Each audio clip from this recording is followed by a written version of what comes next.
نحمده ونصلي ونسلم على رسوله النبي الكريم الحنين الرؤوف الرحيم. أما بعد، أعوذ بالله من الشيطان الرجيم. بسم الله الرحمن الرحيم. نون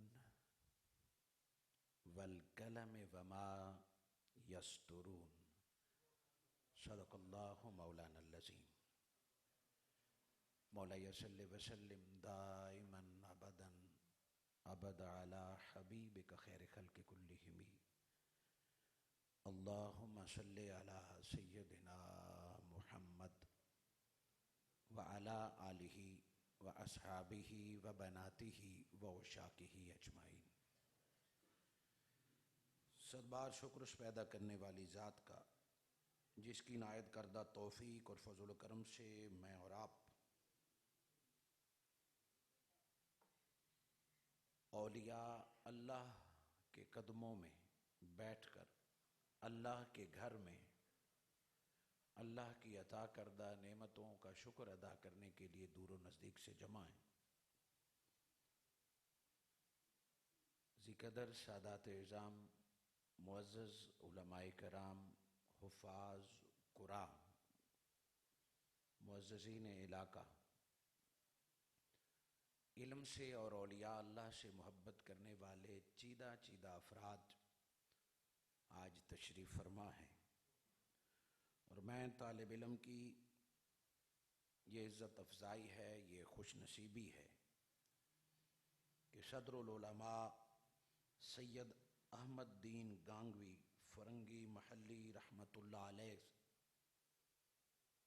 کی ذات، سیرت، تعلیمات اور ان کی عقیدتوں سے منسوب تحقیق لوامع الیقین کی تقریبی رونمائی میں چند کلمات مجھے عرض کرنے کا موقع نصیب ہو رہا ہے. میں محترم جناب ڈاکٹر عطاء المصطفیٰ مظہری صاحب اور محترم علامہ محمد ریاض بھیروی صاحب کی دعوت اور محبت پر مشکور ہوں اور دعا گو ہوں کہ اللہ رب العزت آپ کے قلم کو اور آپ کے ذوق کو مزید ترقی عطا فرمائے. اور آج اس ہاؤس کی صدارت اور سرپرستی محترم جناب صاحبزادہ ڈاکٹر ساجد محمود نظامی صاحب فرما رہے ہیں.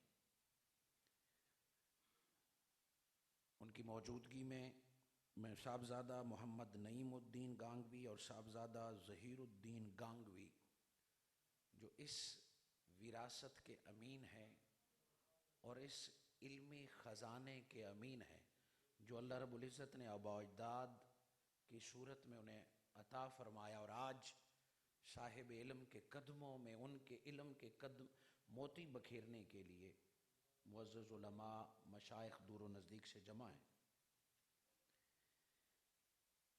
لوامع الیقین جو محترم جناب ڈاکٹر عطاء المصطفیٰ مظہری صاحب کی شبانہ روز محنت اور ان کی ریسرچ کی نتیجے کی صورت میں ہمارے سامنے آئی، میں ان کو صد بار مبارکباد پیش کرتا ہوں. میں نے طالب علمانہ نگاہ سے اس کو دیکھا چند دن، لیکن مصروفیات کی وجہ سے جیسے اس کا پڑھنے کا حق ہے وہ ابھی ادا نہیں کر سکا، مگر میں نے اسے سرسری طور پر اور صرف اس کی تقریبی رونمائی حصول علم کے لیے میں طالب علم کی حیثیت سے ابھی اس کا مطالعہ کروں گا. آج چونکہ میں مجبور تھا، مجھے ڈاکٹر عطاء المصطفیٰ صاحب اور علامہ ریاض بھیروی صاحب کہ میرے خطاب کا وقت بعد میں تھا اور زیادہ تھا، آج کی تقریب بھی میں مس نہیں کرنا چاہتا تھا، مگر نہایت ضروری امر کے سلسلے میں مجھے آدھے گھنٹے تک بندیال پہنچنا ہے. وہ بہت ضروری امر ہے، اگر اس میں تھوڑی سی بھی گنجائش ہوتی تو میں آخر تک بیٹھتا اور ساری بات سنتا بھی اور ساری بات سناتا. چند منٹوں میں اپنے دل کا محبتوں کا اظہار کے لیے میں نے سورہ القلم کی پہلی آیت تلاوت کی ہے. اہل علم کی نظر کہ اللہ جل مجدہ نے فرمایا نون والقلم وما یسطرون. نون حروف مقطعات میں سے ہے. اہل علم اور آپ تمام جانتے ہیں کہ اس کا اصل معنی اللہ جانتا ہے. جتنا اللہ نے رسول کو عطا فرمایا ہے میرے آقا جانتے ہیں. پھر راسخین فی العلم پر جتنا اللہ کرم فرماتا ہے وہ ہر دور کے مطابق حروف مقطعات سے خیرات لیتے رہتے ہیں. اس سورہ مبارکہ کا آغاز ہے نون والقلم وما یسطرون. نون قسم ہے قلم کی اور پھر قسم ہے ان سطروں کی جو اس قلم نے لکھی ہے. آپ کبھی مطالعہ کریں تفاسیر کا تو نون والقلم وما یسطرون، نون حروف مقطعات کو اگر ہم اسی جگہ چھوڑ دیں والقلم کہ اللہ نے قلم کی قسم کھائی ہے اور پھر جو کچھ اس نے لکھا. 3-4 گونج کم کریں. کہاں ہے گونج کم کریں؟ آواز بھی تھوڑی کم کریں. سیٹی بج رہی ہے یہ کم کریں. والقلم کس قلم کی اللہ رب العزت نے قسم کھائی ہے؟ ایک پین ایک قلم میرے اور آپ کے ہاتھ میں ہے. اللہ رب العزت کون سے قلم کی قسم کھا رہے ہیں اور کیوں؟ کیا قلم کی ذاتی حیثیت اتنی ہے کہ اللہ اس کی قسم؟ اللہ تو مکہ کو مخاطب کر کے فرما رہا ہے لا اقسمو، میں نہیں کھاؤں گا قسم، ھذا البلد مکہ، تجھ میں کعبہ، آب زمزم، حجر اسود، شاعر اللہ، صفا و مروہ، عرفات، ایون کہ 1.25 لاکھ پیغمبر آئے، اس کے باوجود رب تیری قسمیں نہیں کھائے گا. اللہ کی یہ شان نہیں کہ زمینوں کی قسمیں کھائے، خاک کی قسم کھائے. لا نافیہ سے کہ نہیں کھاتا اللہ قسم کی. پھر وجہ بتائی، وہ رب جو بلد آمن اور مکہ کو مخاطب کر کے فرما رہے کہ تو بھی ذاتی حیثیت سے اس قابل نہیں کہ تیری قسم کھائی جائے. پھر قلم کیا شے ہے کہ اللہ رب العزت فرما رہے ہیں مجھے قلم کی قسم. 3 قول آپ کو ملیں گے کہ یہ وہ قلم ہے جس کو رب نے پیدا فرمایا اور اللہ نے اسے لکھنے کو حکم دیا ہے. یہ وہ قلم ہے جو رب نے پیدا فرمایا اور فرشتوں کو کہا اس سے لکھو. پھر تیسرا قول ملے گا یہ وہ قلم ہے جس سے دنیا میں انسان لکھتا ہے. یہ تینوں قول میں نے آپ کے سامنے رکھے. یہ تینوں قابل گفتگو ہیں، سمجھنے والے ہیں، مگر میں مجبور ہوں چند منٹوں میں اپنی حاضری پیش کرنا چاہتا ہوں. نون والقلم وما یسطرون، نون قسم ہے قلم کی اور جو کچھ اس نے لکھا. قسم کے اعتبار سے دیکھیں تو ترمذی اور ابو داؤد کے الفاظ ہیں حضرت عبداللہ بن سامد سے بھی اور دیگر کتب حدیث میں کہ اول ما خلق اللہ، جو رب نے سب سے پہلے پیدا فرمایا القلم، وہ اللہ نے قلم کو پیدا فرمایا ہے. زمین سے پہلے، آسمان سے پہلے رب نے عرش سے پہلے قلم کو پیدا فرمایا. ایک اور روایت ہے اول ما خلق اللہ نوری، اللہ نے سب سے پہلے میں محمد کے نور کو اپنے نور سے پیدا فرمایا ہے. وہ اس میں شامل نہیں. اللہ نے نور محمد پیدا فرمایا، وہ خلقت میں اولیت کے مقام پر فائز ہے مگر وہ دوڑ میں شامل نہیں ہے. وہ اللہ نے نور محمد پیدا فرمایا، نور محمد کے بعد اس نور سے رب نے جو جو کچھ پیدا فرمایا اس میں سے رب نے لوح سے، عرش سے، کرسی سے پہلے جس کو رب نے وجود بخشا ہے وہ قلم کو بخشا ہے. گویا اللہ نے قلم کو فوقیت دے کے بتا دیا یہ جنت، یہ کتابیں سب بعد میں ہے. رب جس قلم کی قسم کھا رہا ہے قیامت تک اس کی اہمیت کبھی کم نہیں ہو سکتی ہے.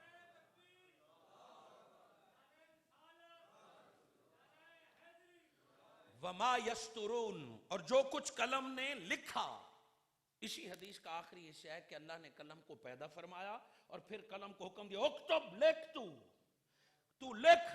اللہ لکھواتا رہا، قلم حکم الہی سے لکھتا رہا اور کل کائنات کی تقدیر بنتی رہی ہے. گویا قدر اور تقدیر سے بھی پہلے رب نے قلم کو اہمیت اولیت بخشی ہے، حیثیت بخشی ہے۔ تو کون ہے جو قلم کو اگنور کر سکتا ہے؟ کون ہے جو قلم کی طاقت کو کم کر سکتا ہے؟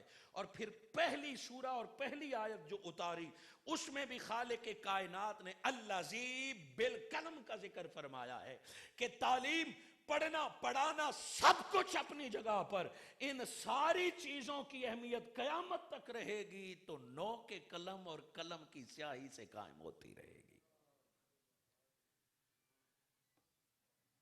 قلم ہی سے قلم کار بنتا ہے۔ وہ قلم کار چاہے فرشتہ ہو یا خود خالق کائنات کی ذات ہو، جس کے ہاتھ میں قلم ہے وہی قلم کار ہے۔ شہید کے تلوار کا مقام بعد میں آتا ہے، ادیب کے قلم کا مقام پہلے آتا ہے۔ شہید کی تلوار کی حیثیت بعد میں ہے اور لکھنے والے کی قلم کی حیثیت پہلے ہے۔ شہید کی تلوار ایک ملک کی حفاظت کرتی ہے، ایک دشمن کی گردن کاٹتی ہے، اور لکھنے والے کی قلم ایک جاہل کو زندگی دے کے نسلوں کو زندگی عطا کر دیتی ہے۔ قلم کی نوک گردنیں کاٹتی نہیں ہے، دلوں کی ویران بستی کو بہار میں بدل دیتی ہے۔ قلم کی سیاہی نسلوں کی آبیاری کرتی ہے۔ تلوار ایک عارضی ہتھیار ہے، تلوار ایک ضرورت کی ہتھیار ہے، اور قلم ایک فرض ہتھیار ہے جو پہلے دن سے رب نے مومن کے ہاتھ میں دے دیا ہے۔ تلوار کی اہمیت عارضی ہے، وہ بندوق میں بدل جائے، وہ ایٹمی ہتھیار میں بدل جائے، ضرورتاً ہے چھپا کے رکھو، مگر قلم کے بارے میں حکم ہے کہ ہر وقت ہاتھ میں رکھو، جہاں بھی علم کا موتی نظر آئے اسے قلم بند کر دیا جائے۔ اور آپ کہ حیران ہوں گے کہ احادیث مبارکہ میں عالم کے قلم کی سیاہی کو شہید کے خون سے ترجیح دی گئی ہے۔ شہید کے خون سے موازنہ کیا جائے گا۔ شہید کے خون کا قطرہ رب کو اتنا پیارا ہے کہ زمین پر گرنے سے پہلے اللہ شہید کو اپنا دیدار عطا کر دیتا ہے۔ ایک طرف شہادت کے خون کا قطرہ ہے، دوسری طرف ایک عالم دین کے قلم کی سیاہی ہے۔ خالق کائنات نے جہاں شہید کو مقام عطا کیا، ارے لکھنے والا، قلم کار، ادیب تو اپنی جگہ پہ، وہ جو سیاہی یوز کر رہا ہے شریعت تو اس کے بھی ڈنکے بجا رہی ہے، دین متین تو اس کا بھی مقام۔ آئیے آیت کی طرف کہ اللہ رب العزت نے تو قلم کو یہ اہمیت دی کہ نون والقلم وما یسطرون۔ مفسرین کرام نے لکھا قلم کی قسم اور لکھی جانے والی سطروں کی قسم۔ میں نے جب اس پوری سورہ کا مطالعہ کیا، آخر وجہ ہے، جتنی بھی قرآن میں قسمیں ہیں اس کی کوئی نہ کوئی وجہ ہے، جتنی بھی قسمیں ہیں اس کی کوئی نہ کوئی بیک گراؤنڈ ہے، بغیر وجہ کے رب نے کوئی قسم نہیں کھائی ہے۔ کاش کے وقت ہوتا اور میں اجمالاً آپ کے سامنے وہ قسمیں رکھتا کہ اللہ رب العزت نے کیوں قسمیں کھائیں۔ قلم کی قسم اور جو کچھ اس نے لکھا۔ اب اگر علماء مجھے اجازت دیں، ویسے تو نون کی تشریح روایات کے اور تفاسیر میں اور مختلف ذرائع سے نون کی تفسیر کی گئی ہے، مگر علماء کی اجازت سے اور علم کے سمندر کے قدموں میں بیٹھ کے اگر مجھے اجازت دیں تو میں کہوں نون والقلم وما یسطرون، اس نور کی قسم جس کو رب نے محمد کا نور بنایا ہے۔ ایک نور ہے جو قلم سے پہلے ہے، وہ ہمیشہ بلند رہے گا، یعنی یہ قلم بنا ہی اس نور کو بیان کرنے کے لیے ہے جو نور محمد ہے۔ نور محمد والقلم، قسم قلم کی، اور وما یسطرون، جو کچھ اس نے لکھا ہے۔ اب نون سے مراد، قلم سے مراد لوگوں نے لوح محفوظ، اور یسطرون سے مراد لوح محفوظ، اور سب کچھ سب درست ہوگا، مگر میں آپ کو دعوت دیتا ہوں ریسرچ کی کہ آگے سورہ القلم کا آپ پورا مطالعہ کریں گے، یسطرون کے بعد فوراً ذکر کیا شروع ہوتا ہے؟ ما انت بنعمت ربک بمجنون وان لک لاجر غیر ممنون۔ آگے جائیں تو پوری سورہ مبارکہ نعت مصطفیٰ ہے، پوری سورہ مبارکہ مقام مصطفیٰ ہے، پوری سورہ مبارکہ ذکر مصطفیٰ ہے. تو اب مجھے اتنے بڑے ہاؤس میں کہنے میں کوئی جھجک نہیں محسوس ہوتی کہ رب فرما رہا ہے اس قلم کی قسم جس قلم کی نوک سے میرے مصطفیٰ کا ذکر لکھا جا رہا ہے، جس قلم سے میرے مصطفیٰ کی سیرت لکھی جائے گی، جس قلم سے میرے مصطفیٰ کی نعت، گویا رب ہر اس قلم کی قسم کھا رہا ہے جو قلم ذکر مصطفیٰ، نعت مصطفیٰ، سیرت مصطفیٰ، احادیث مبارکہ اور آقا کے تعلیمات میں مصروف ہوتا ہے. قلم چاہے تو بربادیاں پھیلا دے، قلم چاہے تو لوگوں کو کافر بنانے کے لیے چل پڑے، قلم چاہے تو نفرتیں پھیلا دے، قلم چاہے تو بے ادبی لکھے. مگر رب نے فرمایا قلم کی تقدیس اور مقام اسی لیے ہے یہ جب بھی چلے گا دین مصطفیٰ کی خاطر چلے گا، یہ جب بھی لکھے گا محمد مصطفیٰ کی سیرت کو لکھے گا، لائی ہوئی شریعت کو لکھے گا. ہر اس قلم کی قسم جو دین متین کے لیے چل رہا ہے، اس کی سیاہی خشک ہونے سے پہلے رب لکھنے والے کا مقام بلند تر فرما دیتا ہے. یہاں آلے کا ذکر ہے، جیسے ظرف اور مظروف کا ایک قاعدہ ہے نا کہ کبھی کبھار ظرف بول کے مظروف کا ذکر ہوتا ہے، مظروف کا ذکر کر کے ظرف مراد لیا جاتا ہے. یہاں والقلم ذکر تو قلم کا ہے مگر بین السطور بتا رہا ہے قلم خود نہیں چلتی، در حقیقت اللہ ان انگلیوں کی قسم کھا رہا ہے جو قلم سے لکھا کرتی ہیں، جو قلم چلایا کرتی ہیں. ارے یہی قلم تھا جس نے سید احمد دین گانگوی رحمت اللہ علیہ کو اپنے دور کے ممتاز ترین مقام پر فائز کر دیا. یہی قلم تھا کہ ان کے فتاوے دہلی میں پڑھے سنے سنائے جاتے تھے. یہی قلم تھا کہ علمی مسلکی طور پر اختلاف رکھنے والے بھی انتظار کرتے تھے کہ دنیا کے قلم تو لکھ رہے ہیں، احمد الدین گانگوی کا قلم جو لکھے گا وہ تحریک کا، وہ تحقیق کا کلائمیکس ہوگا اور اسی پر فیصلہ کیا جائے گا. سید احمد الدین گانگوی رحمت اللہ علیہ کا قلم، یہ کتاب میرے سامنے ہے. میں نے پہلے معذرت کر لی تھی مجبور کہ میں اس سمندر میں دور تک نہیں جا سکتا، کنارے پہ کھڑے ہو کے خود جو چند قطرے میں نے وصول کیے وہ آپ کے سامنے رکھنا چاہتا ہوں. اس کتاب لاجواب کا جو پہلی جلد ہے وہ تو قبلہ صدر العلماء سید احمد دین گانگوی رحمت اللہ علیہ کا تعارف اور سیرت ہے. میں سمجھتا ہوں کہ میں اس ڈسٹرکٹ سے تعلق رکھتا ہوں جس میں آپ موجود ہیں، جس کی بنیادیں اور عقیدہ حق کے لیے آپ کی قربانیاں ہیں، جہاں آپ نے دن اور رات جاگ کے ایک دین کی فوج تیار کی ہے. کیا مشائخ، کیا علماء، کیا صاحبزادگان، وہ کیسا منظر ہوگا کہ جن کے لوگ ہاتھ چومتے ہیں وہ آپ کے قدموں میں قلم اور دوات لے کر بیٹھے ہوں گے. وہ کیسا منظر ہوگا کہ جن کی قدموں کی خاک لوگ آنکھوں پہ رکھتے ہیں. لوگ سیال شریف جائیں اور سیال شریف کے وہ اعلیٰ ہستیاں پتہ کریں کہ احمد الدین کہاں ہے اور وہ کب پڑھائیں گے. مقام تو یہاں سے واضح ہوتا ہے کہ استاد ہمیشہ استاد ہوتا ہے. اور امام مالک کا فتویٰ ہے کہ جس کو فقہ آ گئی اور تصوف کا نہیں پتا وہ غلط ہو جائے گا، اور جو تصوف پہ چل پڑا فقہ کو چھوڑ دیا قد فسقا، وہ بھی فاسق ہو گیا. تصوف بغیر تفقہ دین کے بندے کو گمراہی کے رستے پر لے جاتی ہے، اور فقہ بغیر تصوف کے ادھورا، اور تصوف بغیر فقہ کے یتیم ہے. گویا کامیابی اور کامرانی اسی کی ہے جس کو خالق کائنات نے دونوں عطا کر دیے. اگر اس صدی کا مطالعہ کیا جائے تو سید احمد الدین گانگوی اور اس کتاب نے قبلہ سید احمد الدین گانگوی کی اس سیرت سے پردے اٹھائے ہیں، اور جدید انداز میں محترم جناب ڈاکٹر علامہ عطاء المصطفیٰ مظہری صاحب کی کاوش آج جدید یونیورسٹی کے سٹوڈنٹس کے ہاتھ میں ہے، ریسرچ سکالرز کے ہاتھ میں ہے. انڈیا میں اس کتاب کے چرچے ہیں، وہاں کے علماء نے اس پر لکھا، وہاں کے طلباء جو فقہ سے محبت کرتے ہیں، جو دین سے محبت کرتے ہیں، اور وہ حیران ہے کہ دور دراز اتنے عرصے پہلے یہ موتی دفن کہاں تھے جنہیں اب دنیا کو بتایا جا رہا ہے. ضرورت اس امر کی ہے صاحبزادگان توجہ دیں، شاگرد توجہ دیں کہ یہ ان پر قرض ہے، یہ ان کے ذمے ہے کہ جتنی وہ خزانے عطا کر گئے اگر آپ نے لوگوں کو نہ دیے، قیامت کے دن یہ ہستیاں آپ سے پوچھیں گی کہ ان کے خزانے کو لوگوں تک کیوں نہیں پہنچایا گیا، ان کی تعلیمات کو کیوں نہیں پہنچایا گیا۔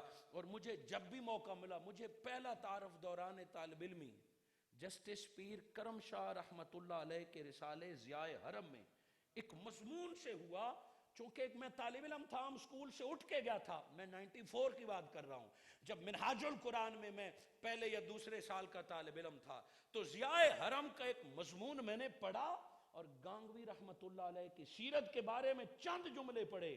مرحوم فخر الدین گانگوی رحمت اللہ علیہ کا ایک میں نے مضمون پڑھا تو میں دنگ اور حیران رہ گیا کہ لوگ ایسے مضامین کے لیے دلی کو دیکھتے ہیں، بریلوی شریف کو دیکھتے ہیں اور اجمیر شریف کو دیکھتے ہیں۔ قربان جاؤں رب کے کرم پر کہ ایسے علم کے پہاڑ میاں والی میں بھی موجود ہیں، یہاں بھی بیٹھے رہے ہیں، یہاں بھی پڑھاتے رہے ہیں۔ اور پھر خواجہ معین الدین اجمیری چشتی رحمت اللہ علیہ کا فیض جو سیال شریف کی وساطت سے ہو یا تونسہ شریف کی وساطت سے ہو، وہ بھی یہ سینے میں ہے۔ اس تعلیم کے ساتھ یہ تصوف کی محبت، یہ پھول کیسا پھول ہوگا۔ اس دن سے میں متلاشی تھا کہ کچھ خزانہ میرے ہاتھ لگے، میں پڑھوں۔ یہ تو قاری سید احمد اسد صاحب کا شکریہ کہ وہ مجھے پہلے بھی یہاں لے آئے، رات کے اندھیرے میں لے آئے، بعد میں لے آئے، اب تو وہ اس مسجد کے خطیب اور امام ہیں۔ جب جی چاہتا ہے تو ان قدموں میں بیٹھ کے علم کی خیرات مانگ لیا کرتے ہیں۔ یہ جو کتاب پوری ہے انشاءاللہ میرا خواہش ہے میری کہ اس کتاب کے پورے تعارف کے لیے اور بالخصوص قبلہ سید احمد دین گانگوی فرنگی رحمت اللہ علیہ کی پوری سیرت کے لیے باقاعدہ کانفرنسز کرائی جائیں۔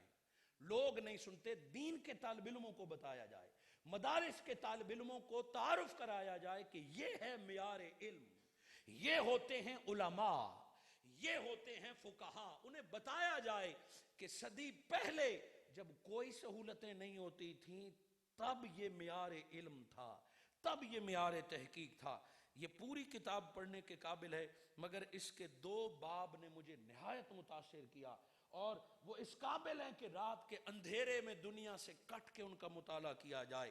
فصل سوم اس کا جو اجتماعی مسائل میں تعبیرات فقہ ہیں گانگوی رحمت اللہ علیہ کی، کہ فقہ کے متعلق آپ کی تعبیرات وہ قابل مطالعہ ہیں، ازبر کرنے کی۔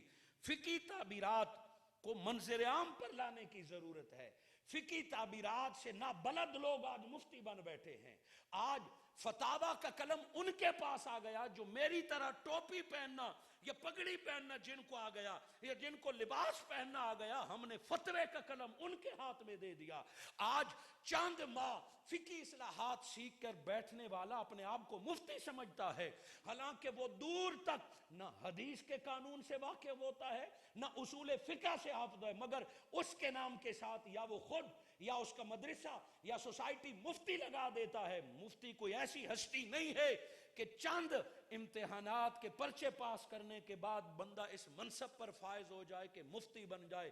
یہ اعزاز ہے۔ وقت کا مجتہد مفتی ہوا کرتا ہے، علاقے کا سب سے بڑا علم پر گرفت رکھنے والا مفتی ہوا کرتا ہے۔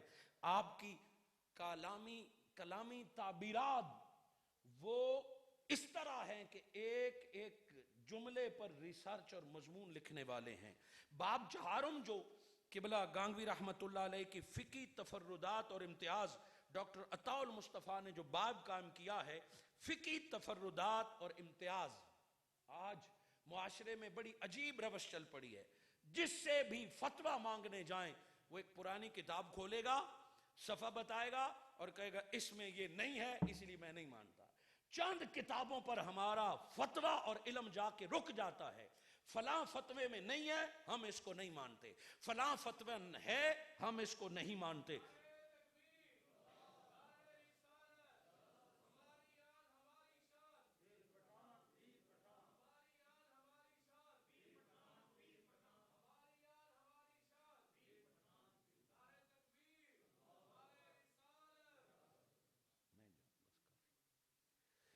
ہم قبلہ صاحبزادہ صاحب کو دل و جان سے خوش آمدید کہتے ہیں. السلام.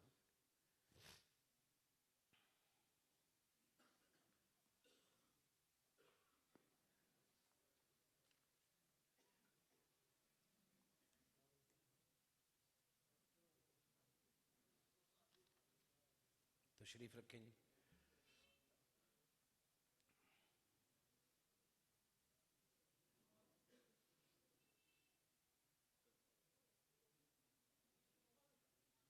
بسم اللہ الرحمن الرحیم.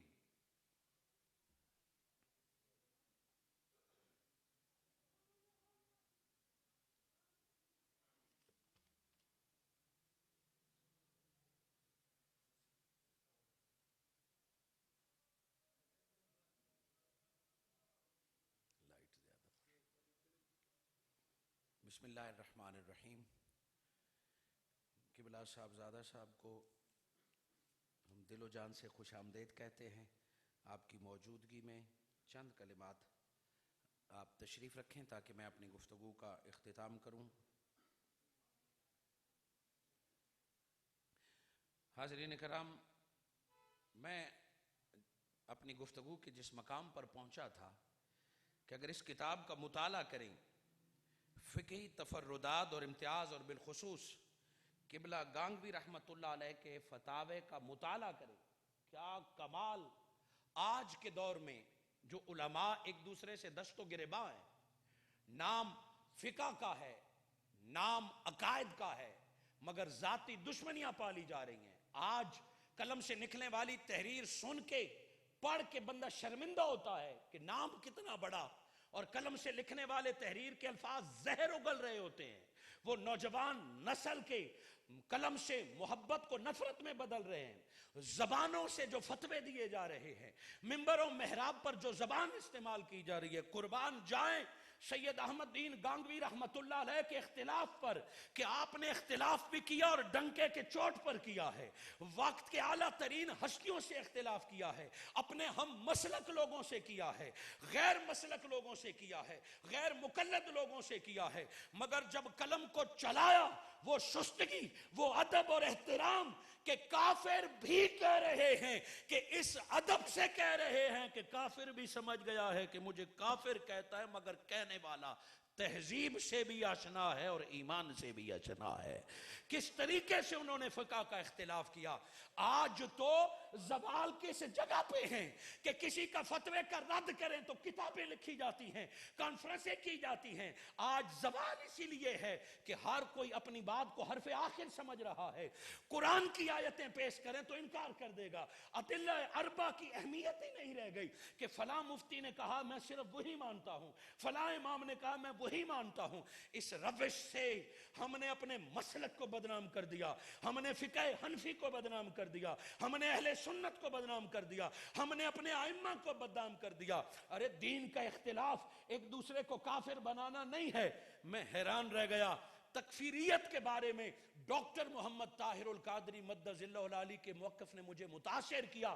میرے شیخ ہیں وہ، اور میں نے جب تکفیریت یا کفر کا فتوہ لگاتے ہوئے گانگوی رحمت اللہ علیہ کے تعلیمات کو دیکھا تو میں حیران رہ گیا کہ کتنے محتاط ہیں. امام اعظم ابو حنیفہ کے چاہنے والے فرماتے ہیں گو کہ ان کلمات سے کفر نظر آ رہا ہے، گانگوی سے پوچھو تو پھر بھی یہاں وہ کفر کا فتوہ نہیں دیں گے. آج تو ہم صحیحات نہ منانے والے کو گستاخ کہہ دیتے ہیں، بے ایمان کہہ دیتے ہیں، تعلق توڑ دیتے ہیں. یہاں خط پہ خط لکھ رہے ہیں، جناب آپ نے میرے خط کا جواب نہیں دیا، میں دوبارہ حاضر ہو رہا ہوں. آپ نے میرے جملے کا جواب نہیں دیا، میں غلط ہوں تو میری تصدیق کیجئے یا میری بات کا جواب دیجئے. قلم چلتا رہا، تاریخ لکھی جاتی رہی. ارے وہ جو راتوں کو جاگ کر کتابوں کو کنگالا گیا، آج وہ قبر میں دیکھ رہے ہوں گے کہ قلم کی تحریر کبھی مرتی نہیں.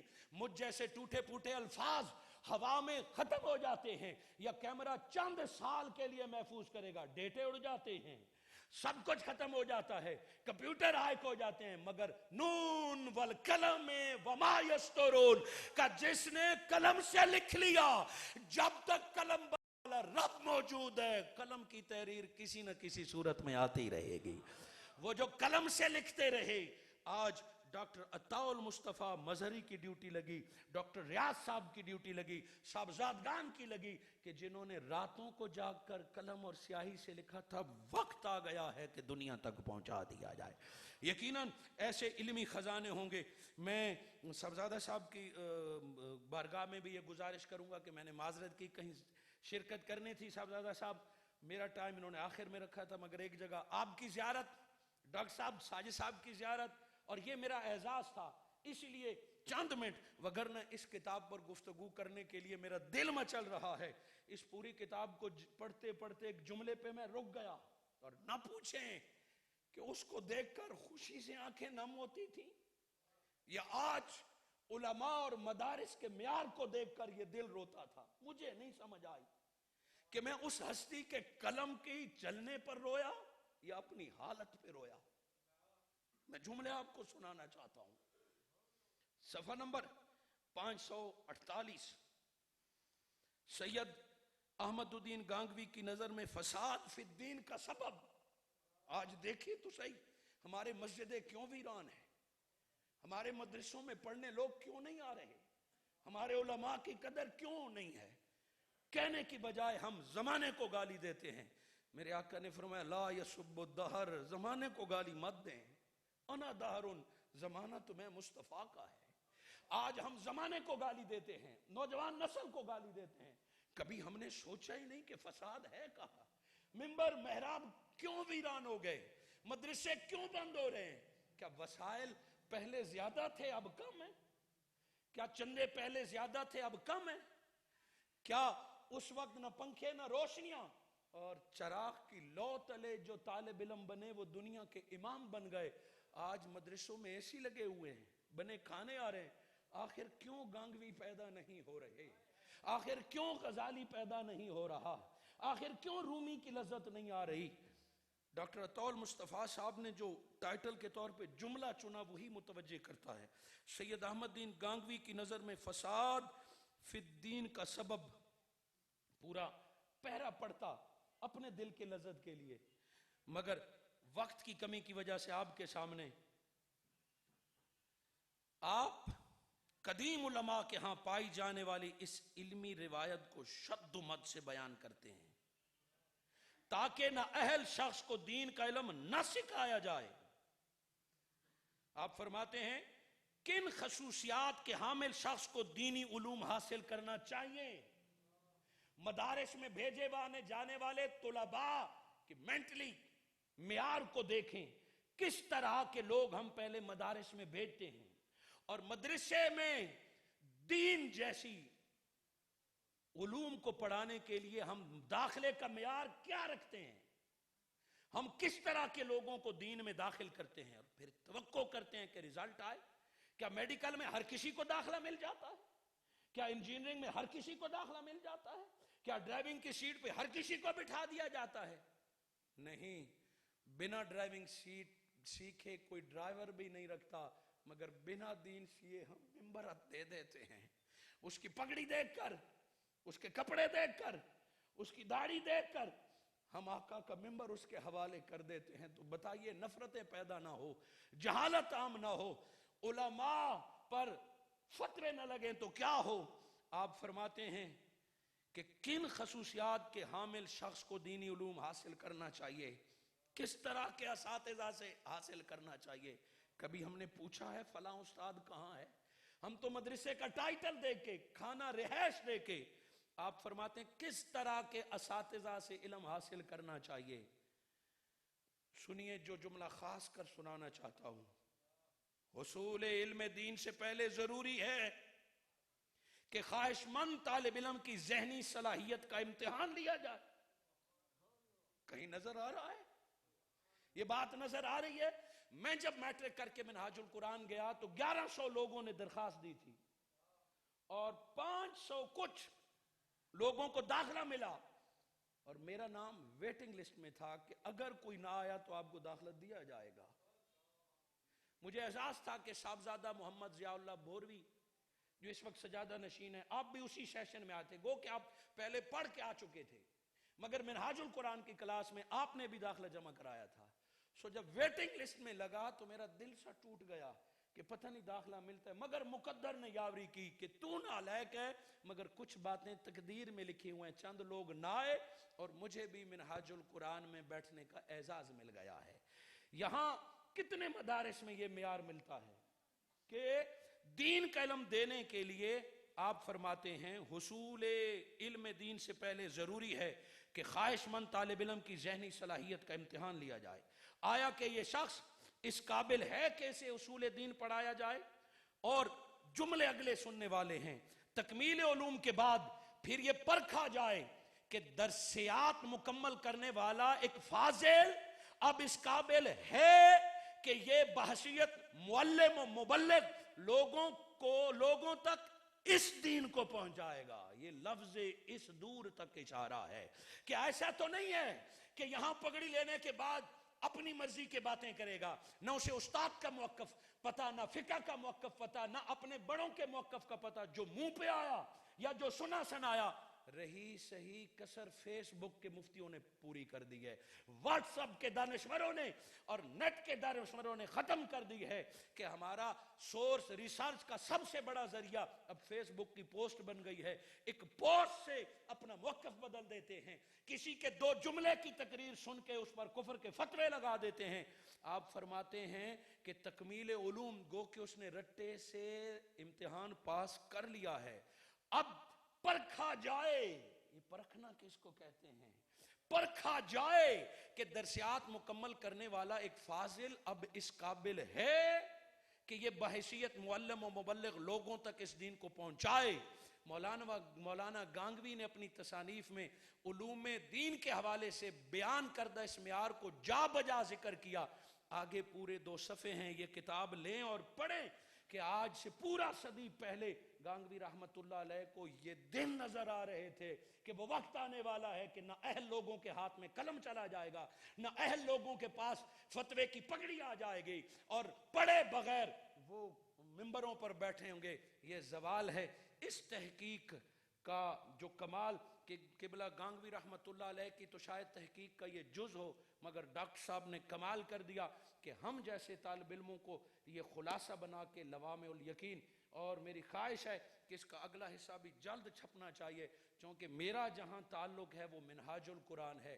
اس وقت حضور شیخ الاسلام کی ذات میں ڈاکٹر محمد طاہر القادری مدظ اللہ العالی کی ذات میں دیکھتا تھا کہ 7-10 ہزار خطاب بھی اور 1000 سے زائد کتب بھی، اور وہ چند صفوں والی نہیں، 15 والیوم والی، اور پھر مجھ جیسے نکموں کو منبر پر کھڑا ہونے کے قابل کرنے کی توجہات بھی۔